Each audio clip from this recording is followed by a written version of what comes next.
so I don't know. Are you guys ready? Yep. All right. Listen, obviously a little bit of drama this week. I think that comes with politics these days. But I'm immensely proud of the men and women behind me.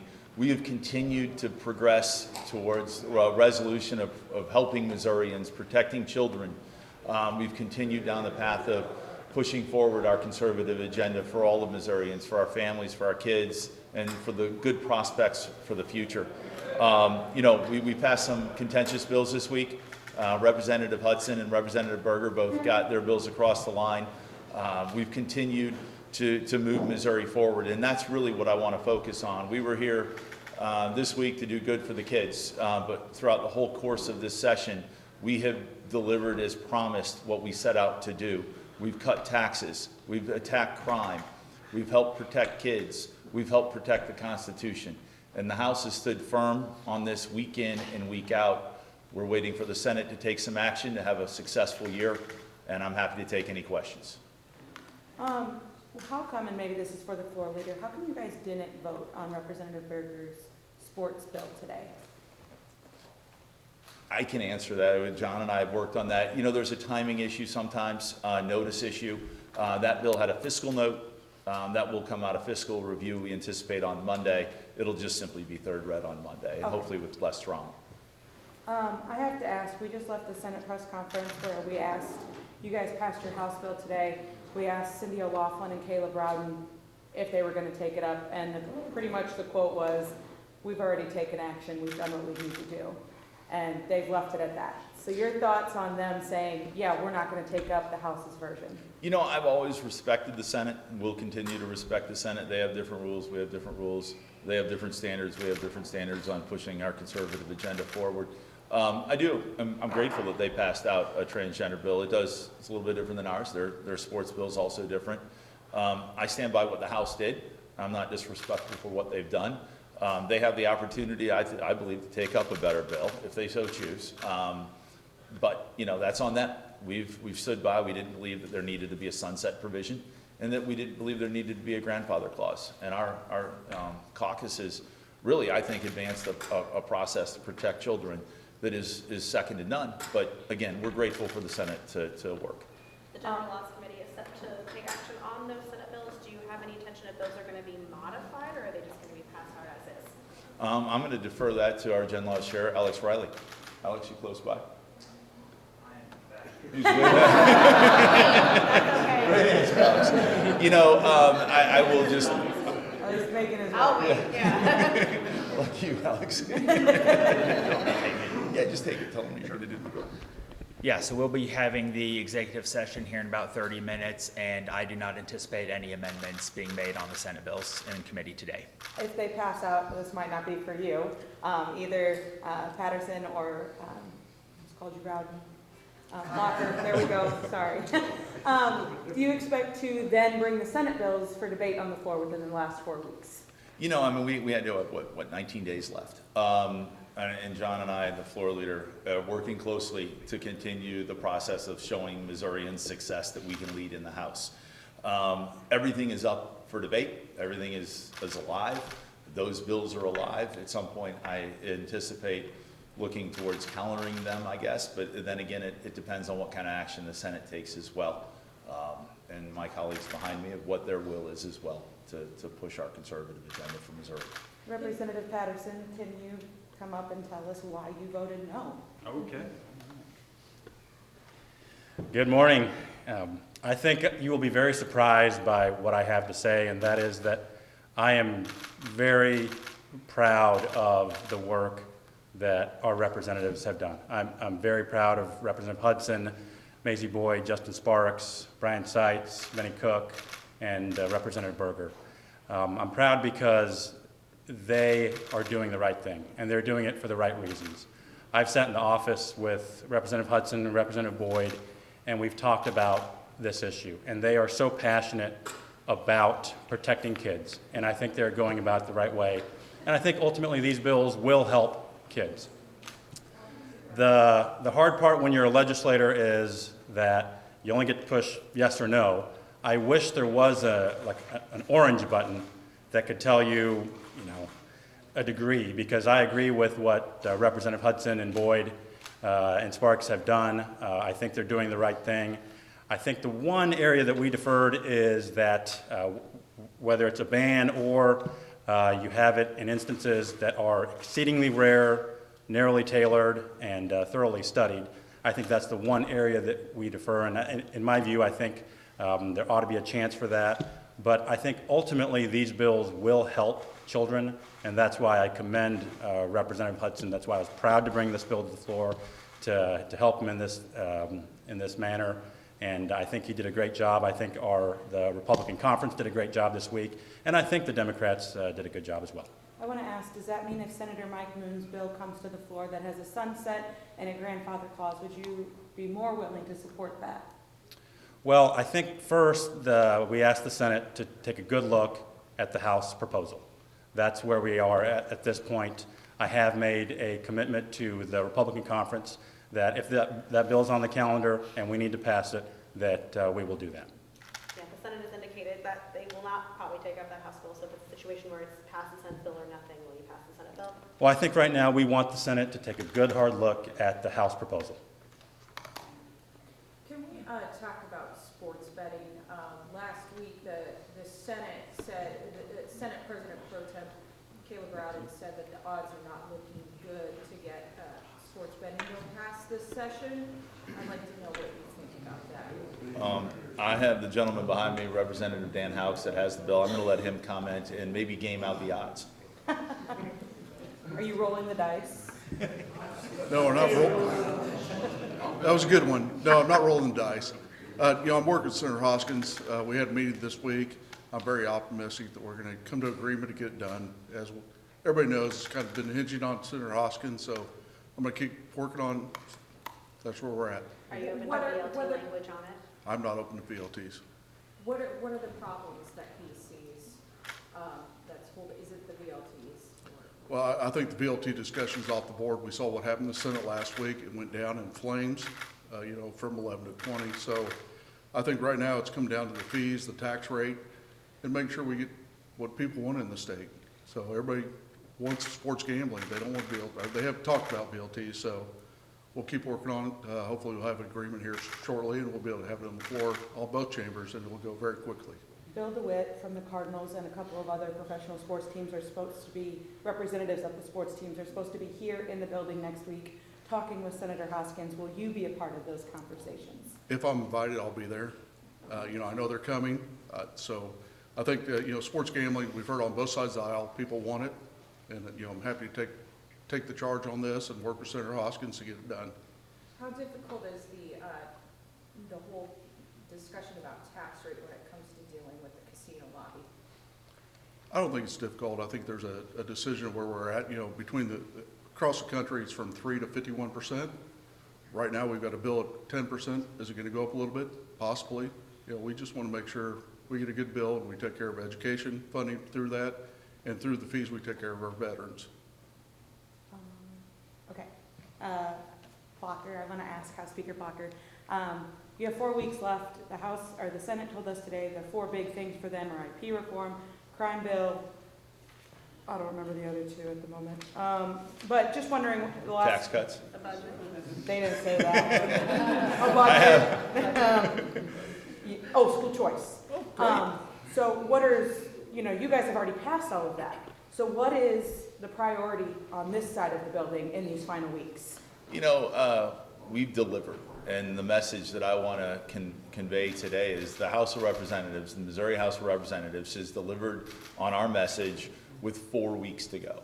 We've protected people's income through a tax cut. We've protected children as we did this week, which is vital. We've continued to protect victims of violent crime. House Bill 301 and the local control bill are, again, over in the Senate. And we've protected our Constitution as we stand on initiative petition reform, constitutional initiative petition reform. We are going to continue to work here to look at bills that may or may not have a chance as amendments. But we're also going to look to the other side of the building and maybe hold our breath a little bit and hope they work and get some things across the line. I argue that the ball's in their court. We've delivered. The people in Missouri need to know that the House has worked And we've delivered. We look on passing a conservative budget as well as we passed out of the House. We imagine that will be, changed over there. They'll take that up in a couple of weeks, and we will hopefully fulfill that constitutional obligation as well. Speaking of the budget, are you gonna? I was just gonna ask about the Okay, budget. well, I'll do it. Speaking of the budget, there are a lot of indications that are gonna be made from the House budget to the Senate side, including restoring the funding of libraries, not only going to what Parson wants on I-70, but expanding it, include also the removal of the DEI language. Thoughts on maybe those changes, and do you expect to win on those? I don't know if there's a win. I mean, I think Missourians need advocacy for what we believe in. We believe in the DEI language that was put on the budget. Missourians deserve to have a conservative budget and let their tax dollars be protected. Let there be transparency in the budget where the money is being spent. No, I think you're hearing the same rumors that I'm hearing. We just don't know how that's going to break out yet. We're going to make sure that the Missouri taxpayer wins at the end of the day, so that we are funding critical components of our economy while protecting their tax dollars. There's a bill that Representative Seitz has for regulations for summer camps, and I'm wondering what chance that has in the last 4 weeks. I'm not here to really per se come up with what chances House bills have to go over. I believe it's on the calendar, or if not, it's ready to get on the calendar. The Senate is an emotionally driven body at times, it seems. I'm glad they enumerated to you earlier today what their priorities are. I'd love to add to a few of those. But, we have other bills that they could refer to committee and have debate on and get added perhaps. Representative Seitz, I've personally spoke to, is vehement about protecting children and the horrible atrocities that have happened in camps. And so I think the body as a whole is open to passing some of the legislation to further protect children. Yeah. So you've spoken specifically about that bill? Yes. I don't know if you want to answer this or someone from Southeast Missouri, but is there anything that the state is working on doing to help the folks down in Southeast Missouri and Bowling County after the tornado last week? I know that the executive branch has looked at it. I haven't been able to follow exactly what the executive branch has put in place. I don't know if any of our reps from Southeast. Representative Francis back there should probably.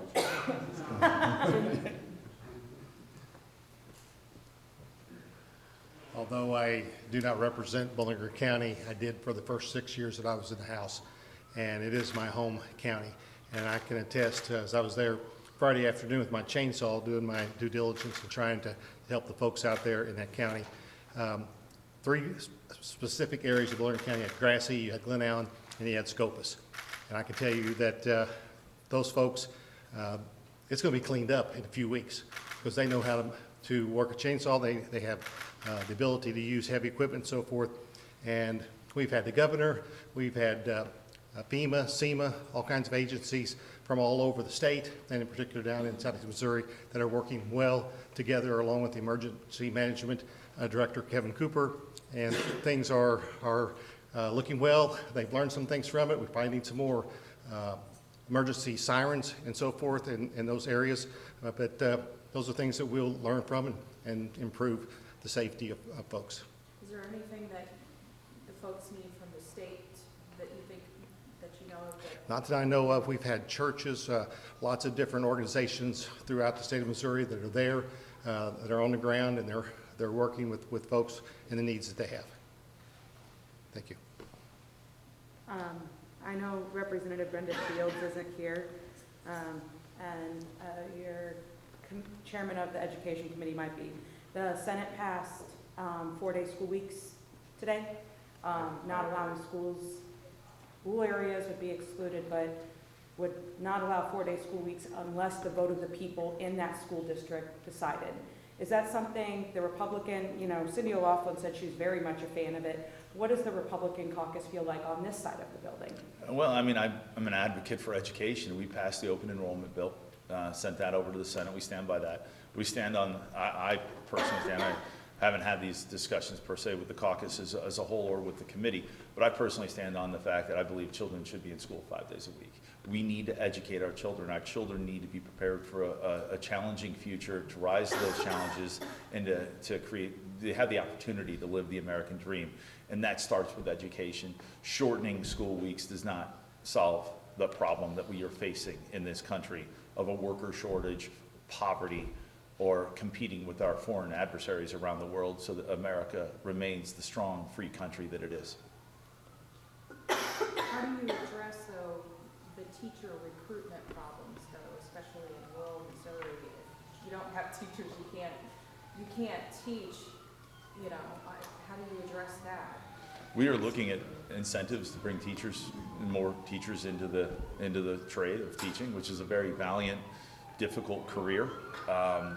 We're always looking at other opportunities to give people an incentive to teach. So that's always on the table, and we have bills that are being vetted through the committee process. Thank you. House, the bill that we passed out of the House still goes to the Senate. The Senate bill is coming out of committee today. We haven't actually passed the law yet, hasn't been signed by the governor. So the nuances of whatever law is passed, we hope to have passed, we can't actually articulate yet.